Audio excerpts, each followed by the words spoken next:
In any podcast studio setup, video backgrounds are worth spending some time thinking about. This comes up a lot with my podcast design clients, and here's why it's so important. On one side, if you go all in on a background and you have all this different stuff in there and things like that, it's distracting and the person watching your video will not be listening to what you're saying. But if your background is just a boring white wall, you're missing out on opportunities to make your video podcast more engaging, mix in some authority building, some personal branding, and lots of other things. The good news is it's easier than ever to have something really nice looking right in your house that's somewhere in between the plain white wall and the $1 million TV studio. So let me walk through what to consider when designing your video background for your podcast. And if you're thinking about using a virtual background, I know AI backgrounds are all the rage now. Let me walk through the pros and cons of that, because if you want to be taken seriously as an entrepreneur, as an authority, as a business owner, there are some real downsides to virtual backgrounds. And so make sure you stay to the end so you can hear those. Then you can make the best decision for you and your podcast. By the way, my name is Jerry Potter. Yes, it rhymes with the boy wizard. I'm here in my podcast studio, and the first thing I want you to know is it doesn't take much space. This area that I'm in is actually the corner of a bigger room, and it's about 6 feet by 7 feet, couple meters by a couple meters for our international friends. It is not very big at all. I think most prison cells are probably quite a bit bigger than this. So don't feel like you need a big elaborate space to do this. Another really important thing to keep in mind before you start designing or planning anything, figure out what your lighting is going to be, because most modern cameras will actually adjust depending on how much lighting you have, which is a good thing until you don't want it to adjust. So again, whether you're going to face a window, which is totally fine, that's how I recorded my YouTube videos for years, or if you want to actually invest in some lighting, just figure out what that's going to look like before you worry about anything back here. Now, before you decide to go and paint your wall, for example, let me turn this light off behind me really quick. Without the extra lights, this is a very dark wall. In fact, if I wasn't wearing a black t-shirt, it would probably look black on camera. And you may not have a space where you want to paint a wall that color. So the first thing you might do is just consider getting a light to point at the wall. It can actually make a massive difference. And you saw how dark this wall was. You can still see how much that color changed. On a white wall, obviously, the sky is the limit once you get a color changing light. I'll link to the color changing light that I have behind me. And just so you know, it's just basically sitting on a stand behind me. First, I thought I was going to kick it over all the time, but I've gotten pretty good at just kind of knowing it's there, just like I would know the wall was behind me. And I haven't bumped into it in quite a few months, actually. Fingers crossed that that will continue to happen. I was going to try and snap and have it change while I was doing that, but I'm not that coordinated. But I've got this app here, and I can actually go through and do different types of lighting, or I can return it back to my default at any given time. So maybe you're going to record multiple different things. A light is the easiest way to quickly change your background. In fact, my wife Candy and I both record different podcasts in this exact same spot, but with a few quick changes, including the light, it looks like a different space. So here's the background for my wife Candy's podcast. As you can see, it's the same general space. Obviously, you can tell it's not like it's a completely different room. Just takes a few minutes to swap it out, change the light color, and you get a very different look. Now, one thing I do want to mention, there are some very big video creators that have this sort of darkness in the background and they're just lit up in the front. Personally, that gives me the I'm creepily hiding in a basement vibe, but it's become very popular. So if that's the look you want to go for, have at it. Now let's talk about things that you might want in the background of your video. A lot of this comes down to personal preference, as long as it's not too cluttered where it becomes distracting. So what's important to you? What would you like to have back there? A couple things to consider is anything that might raise your authority level. For example, I have this YouTube plaque behind me that they sent me when the channel passed 100,000 subscribers. And by the way, thank you to all of you that are subscribers. And so I know by having that back there, that elevates my authority when people watch my podcast or my videos. I have another podcast design client, and she is a college professor, very smart, and she was doing her podcast more or less in front of a boring white wall. No offense, you know I love you, but said, we got to do something back there. What can we do to show that you are this brilliant person? And I said, could we just get a bookshelf with some books on it or something behind you? And she said, oh my gosh, I've got this bookcase downstairs in the basement. I've been wanting to bring it up here for 2 years. So the next day, she brought it up, put on the books, and now her background has been completely transformed in a really simple way with stuff she already had.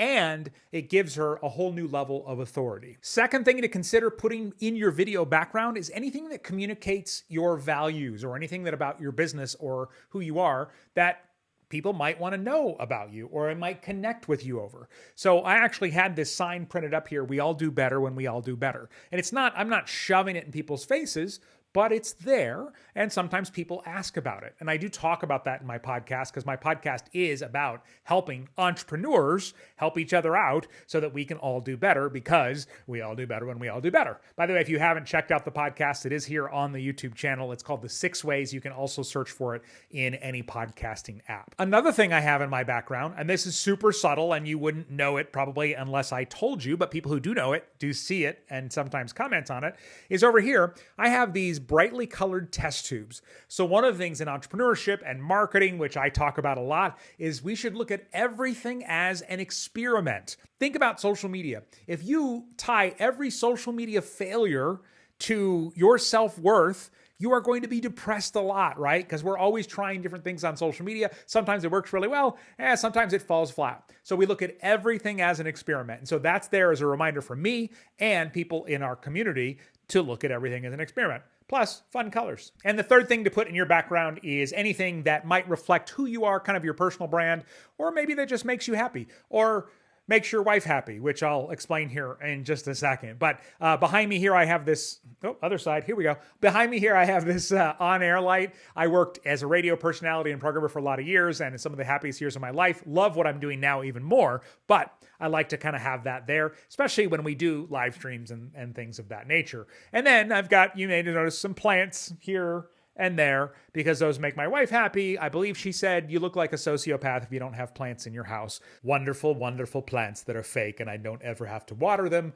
or worry about them, which is my favorite thing about them. Now, before we talk about virtual backgrounds, I want to give you 3 things to not put in your background, in addition to just not having it be too cluttered, okay? The first one is anything with tiny, tiny text. If you expect somebody to read something, it better be gigantic, okay? Now, it's okay. Maybe you put your diplomas on the wall because that gives you authority. People don't have to be able to read what is in your diploma to kind of go, yeah, that probably looks like a diploma, right? It kind of adds to your authority.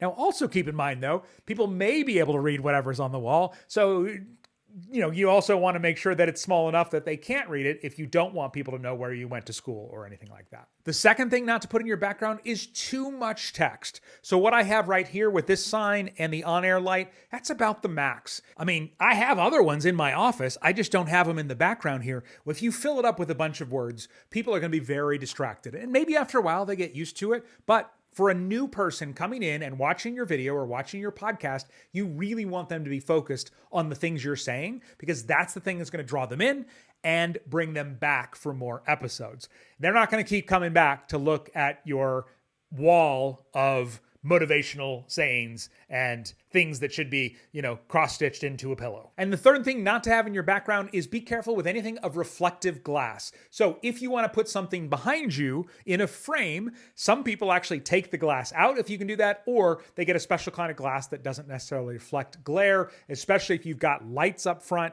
they can kind of show up in the background as well. Now let's talk about virtual backgrounds and why you shouldn't use them. Oh, wait, no, I was going to say pros and cons. Okay, there are some pros to virtual backgrounds. The upside is you don't have to worry about what's in the background, really. You don't have to clean up. You can do it from anywhere. All great things.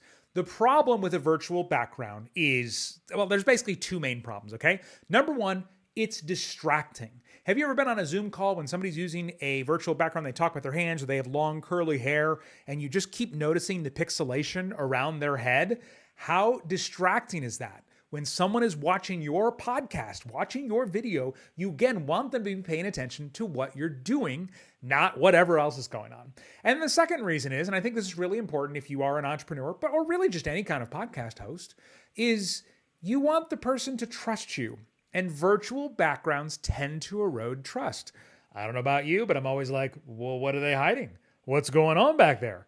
And again, even if there's nothing going on back there, just the fact that they're thinking about it makes them feel like we're hiding something from them.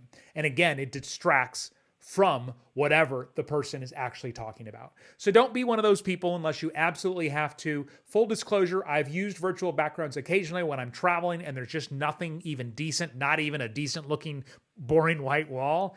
But if you do have to use a virtual background, here's what I recommend. So go into Canva or some program like that and create a virtual background and then maybe throw your logo over your shoulder or something where then somebody sees it and they go, oh, that's why they're using a virtual background. It takes apart that thing in our brain that makes us wonder, what are they hiding? And that's really what we want to achieve. And again, of course, if you have amazing lighting and a beautiful green screen, then you could probably have a virtual background and get away with it. But I have very rarely seen virtual backgrounds that over the course of an entire podcast episode or longer video doesn't at some point look a little off. So just be forewarned, I highly recommend not using a virtual background. So unless you're mad that I said that, hopefully you found the tips in this video helpful. If you did, let me know by giving this video a like or maybe leaving a comment. If you have any questions about my background, anything like that, you can leave that in the comments as well.